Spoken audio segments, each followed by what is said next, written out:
Hello everyone, welcome to GDC Nursing YouTube channel, and in today's session we are going to discuss about aneurysm. एन्यूराइज्म एक ऐसी condition है, एक disease है जो हमारे सिर्फ कार्डियोवैस्कुलर सिस्टम से ही नहीं बल्कि बॉडी के किसी भी रीजन में हो सकती है। बिकॉज ये जो डिजीज है या ये जो कंडीशन है ये हमारी ब्लड वेसल से कोरिलेटेड है। इसका सीधा सीधा कनेक्शन हमारे ब्लड वेसल से है। क्योंकि ब्लड वेसल्स में जो ब्लड है और वेसल्स है वो दोनों ही हमारे कार्डियो का पार्ट है, कार्डियोलॉजी सिस्टम का है। तो इस वजह से इस डिजीज को भी हम इसी चैप्टर के अंदर डिस्कस करेंगे। तो देखते हैं एन्यूरिज्म होता क्या है। जो एन्यूरिज्म है वो बेसिकली एक ब्लड है हमारे वॉल के अंदर जो बेसिकली आर्टरीज में बनता है। इसमें वेन्स बहुत ही रेयर होती हैं क्योंकि जो आर्टरी के ऊपर जो प्रेशर होता है ना, आर्टरीज के ऊपर जितनी भी हमारी आर्टरीज हैं उनके ऊपर जो प्रेशर होता है ना वो बहुत ज्यादा होता है। ज्यादा प्रेशर होने की वजह से एन्यूरिज्म वाली कंडीशन हो सकती है। अब ये हो क्या रहा है बेसिकली, अगर हम इसको तोड़ के थोड़ी इजी लैंग्वेज में देखें तो बेसिकली फॉर्मेशन ऑफ बलून। जैसे कि हमारी कोई भी अभी तक वेसल्स क्या हो रही थी, कॉन्स्ट्रिक्ट हो रही थी, स्पैज्म हो रही थी, ब्लॉकेज हो रहा था। बट ये कंडीशन क्या है, उसकी जस्ट अपोजिट है। इसमें जो हमारी ब्लड वेसल्स हैं, जो भी कैपिलरीज हैं, वो क्या हो जा रही हैं, डायलेट कर जा रही हैं। और ये जो डायलेशन हो रहा है ये इनका परमानेंट, कह सकते हैं परमानेंट डायलेशन है। Permanent dilation in artery is called aneurysm. ये एक ऐसी कंडीशन है जिसमें हमारी ब्लड वेसल्स क्या हो जा रही हैं, डायलेट हो जा रही हैं अपने सरफेस एरिया की वजह से। तो ये अच्छी बात नहीं है कि चलो अच्छा है डायलेट हो गई। डायलेट होने से क्या होगा, जो भी यहाँ पे ब्लड का फ्लो आ रहा होगा, अच्छा से जोर से प्रेशर से हमने कोई चीज को फ्लो किया है और अगर वो नैरो सेम सरफेस एरिया में चल रही है तो वो स्पीड से जाएगी।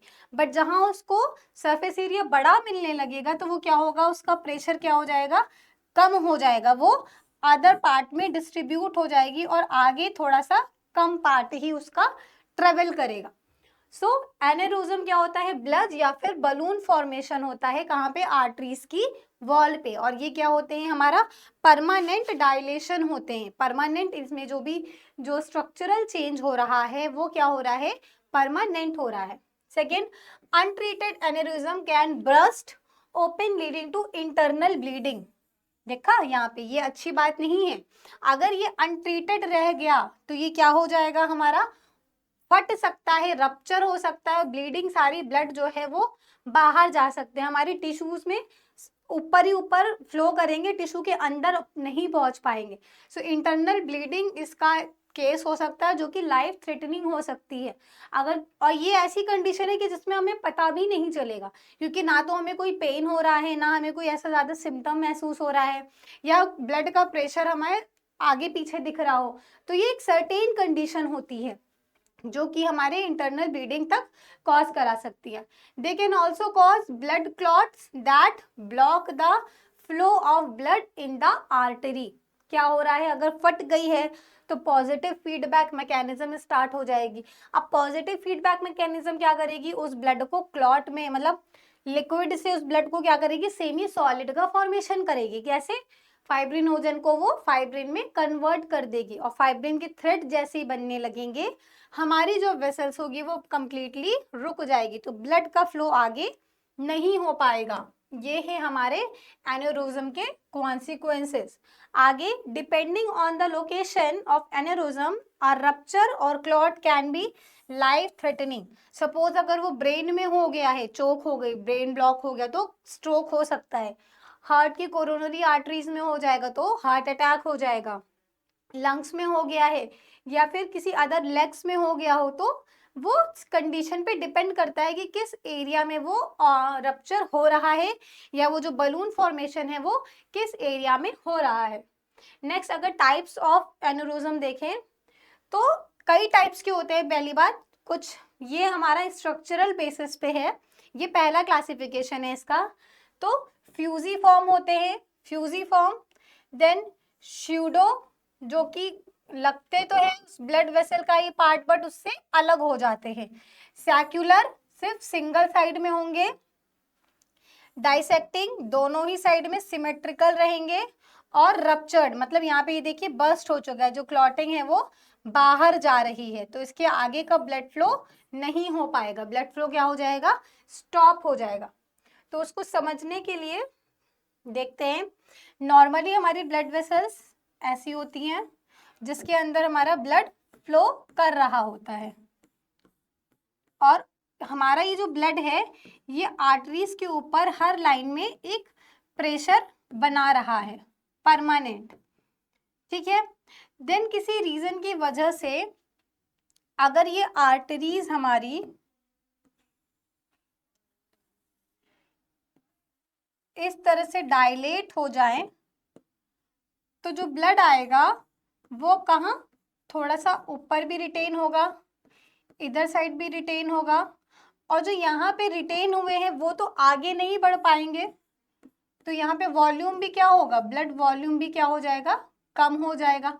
वॉल्यूम कम होगा तो ब्लड प्रेशर भी क्या होगा, कम हो जाएगा। साथ ही साथ जो यहाँ पे तो प्रेशर हाई है, प्रेशर यहाँ पे क्या है, ज्यादा है, तो ये ज्यादा प्रेशर से इस वॉल को क्या करेंगे, पुश करेंगे। पुश करने की वजह से ये पोर्शन हमारा क्या हो सकता है, रप्चर हो सकता है। रप्चर होने की वजह से जो ब्लड है वो क्या हो सकता है, लीक हो सकता है। लीक होने की वजह से आगे की प्रोसेस में, आगे की वेसल्स में हमारा ब्लड नहीं सप्लाई करेगा, तो ये बहुत ही क्रिटिकल कंडीशन भी बन सकती है। कहने को एनेरोजम कुछ भी नहीं है, बस हमारी ब्लड वेसल्स में डायलेशन हो गया है, और उस डायलेशन की वजह से जो ब्लड है या हमारी जो ब्लड वेसल्स है उसका स्ट्रक्चरल चेंज हो चुका है, उसकी एनाटॉमी जो है वो थोड़ी सी अल्टर हो गई है। बट अगर वो ट्रीट नहीं किया जाएगा, उसको कई दिनों तक मेंशन नोटिस नहीं किया जाएगा, तो वो क्या करेंगे, आगे जाके रप्चर हो सकती हैं। रप्चर होने के बाद उससे ब्लड लीक हो सकता है, और वहीं पे हमारी ब्लड लॉस होगा या फिर इंटरनल ब्लीडिंग स्टार्ट हो जाएगी, दैट में लीड टू डेथ।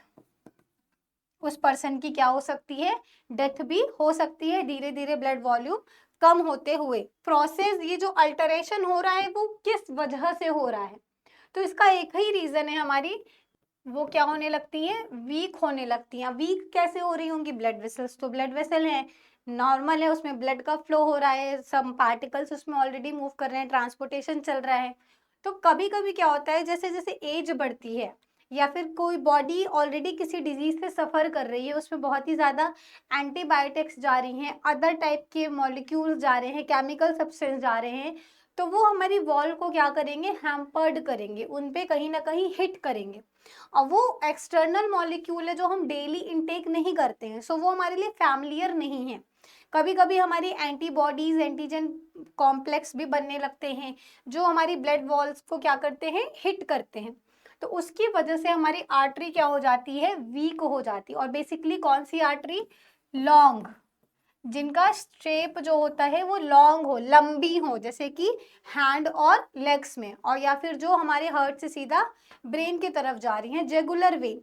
वो वेन में क्या होता है, कभी कभी जब वॉल वीक हो जाती है, उसकी वीकनेस की वजह से, बॉडी में वीकनेस नहीं हो रही है, हमारी ब्लड वेसल्स में वीकनेस हो रही है, उसकी जो स्ट्रेंथ है, उसकी इलास्टिसिटी है, वो थोड़ी सी कमजोर हो रही है। उसकी वजह से हमारी जो ब्लड वेसल है, जिसको लॉन्ग टाइम तक एक नैरो शेप में रहना था, वो क्या हो जाती है, सम टाइम थोड़ी सी डायलेट कर जाती है, बलून की तरह फूल जाती है।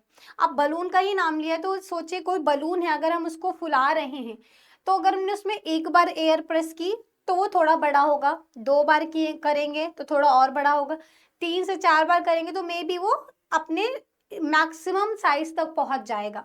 बट अगर उसके बावजूद हमने उसमें हवा भरनी बंद नहीं की तो वो क्या हो जाएगा, फट जाएगा, बूम। क्यों, क्योंकि प्रेशर जो इंटरनल और एक्सटर्नल एटमॉस्फेयर का था वो चेंज हो गया। तो सेम हमारी ब्लड वेसल्स के साथ भी वैसा ही होता है।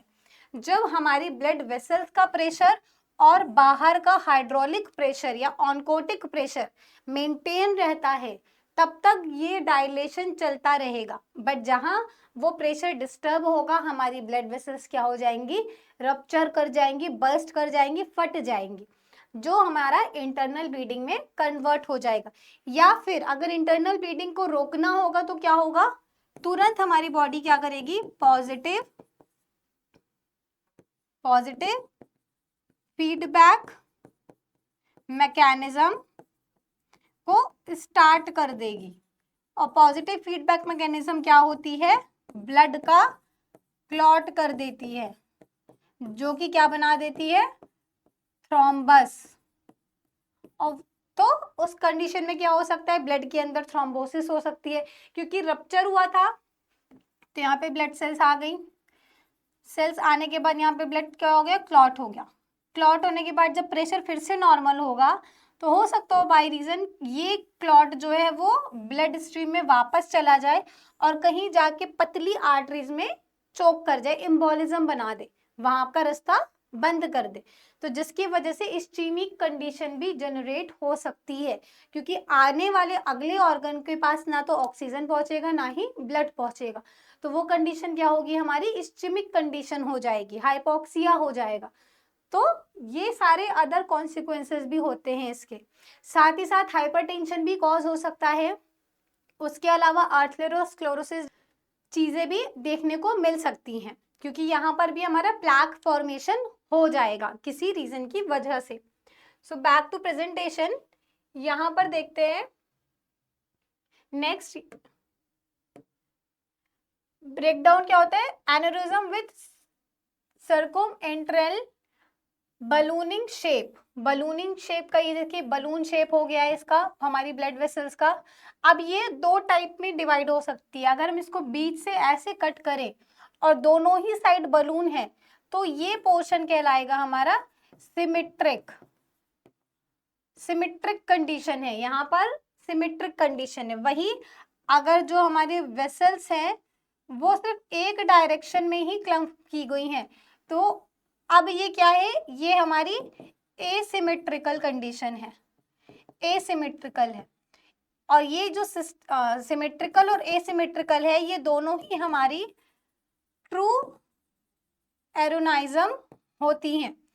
और इसके अलावा एक स्यूडो भी होती है, जो हमने डायग्राम में यहाँ देखा था, स्यूडो, ये क्या है, एक फॉल्स एरोनोज्म है। जबकि इनमें बाकी डायग्राम्स हमारे क्या हैं, ट्रू एनोरोज्म है। और ये वाला इसमें से सिमेट्रिकल है, ये सिमेट्रिकल है, बट ये नॉन सिमेट्रिकल है, ये भी हमारा नॉन सिमेट्रिकल है। तो इसी बिहाफ पे कोई क्लासिफिकेशन होते हैं एनोरोज्म के। सो नाम के बिहाफ पे अलग होते हैं, उनकी सिलेंड्रिकल शेप की और ओरिएंटेशन के अकॉर्डिंग अलग होती हैं, प्लस कंडीशन किस वजह से वो हो रही है उसकी वजह से भी एनोरोज्म अलग अलग टाइप के होते हैं। तो यहाँ पे क्या देखने को मिल रहा है, कॉज क्या है, atherosclerosis, connective tissue disease, smoking, hypertension, infection, pregnancy, systemic lupus, fibromuscular और ट्रॉमा। किसी भी टाइप की इंजरी हो रही है या ट्रॉमा है, एक्सीडेंटल केस है, प्रेगनेंसी है, तो उस केस में भी हमारी ये कॉन्सिक्वेंसेस या ये चेंजेस आ जाते हैं कभी कभी। नेक्स्ट अगर डायग्नोसिस की बात की जाए तो ये अल्ट्रासाउंड और सिटी स्कैन के थ्रू, यहाँ पर देखिए अल्ट्रासाउंड में इजीली ये चीज डिटेक्टेबल होती है, प्लस सिटी स्कैन के थ्रू भी हम उस पोर्शन को देख सकते हैं। और साथ ही साथ एमआरआई में ये हमारे एओर्टिक रीजन का पार्ट है। एओर्टिक में क्या होगा, जो एओर्टिक एन्यूरोज्म होता है वो 2 पार्ट्स में डिवाइड होता है। अपर पोर्शन हमारा थोरैकिक होता है, लोअर हमारा एब्डोमेन होता है। तो जो क्योंकि एओर्टिक वेसल्स जो होती हैं वो लॉन्ग होती हैं, तो उनमें जब कभी ऐसा कोई भी एम्बोलिज्म बलून हो जाता है, एरिज्म बन जाता है, तो वो कंडीशन हमारे थोरैकिक और एब्डोमेन में देखने को मिलती है अगर वो एओर्टिक रीजन में हुई होगी।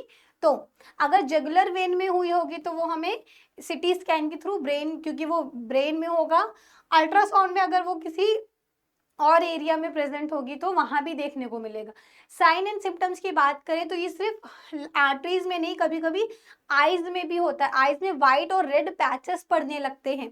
साथ ही साथ हमारे हाथ के और पैर के पंजों में भी रेड स्पॉट दिखने को मिलते हैं। जैसे तिल होते हैं ब्लैक कलर के, उसी तरह छोटे छोटे छोटे से कई सारे रेड कलर के पैचेस पड़ने लगते हैं। तो वो भी एक आइडेंटिफिकेशन टेस्ट होता है।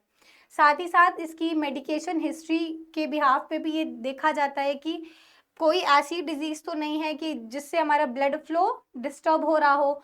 ब्लड प्रेशर को कॉन्स्टेंटली मॉनिटर करके हम इस चीज का पता लगा सकते हैं, हर एरिया का अलग अलग। या फिर SpO2 वैल्यूम देख के, ऑक्सीजन का लेवल देख के बॉडी में ये आइडेंटिफिकेशन कर सकते हैं, अनुमान लगा सकते हैं कि हमारी बॉडी में पूरा ऑक्सीजन डिस्ट्रीब्यूट हो रहा है या फिर नहीं हो रहा है। तो ये एक छोटी सी डिजीज या छोटी सी कंडीशन थी, इसको हम डिजीज तो नहीं बोल सकते।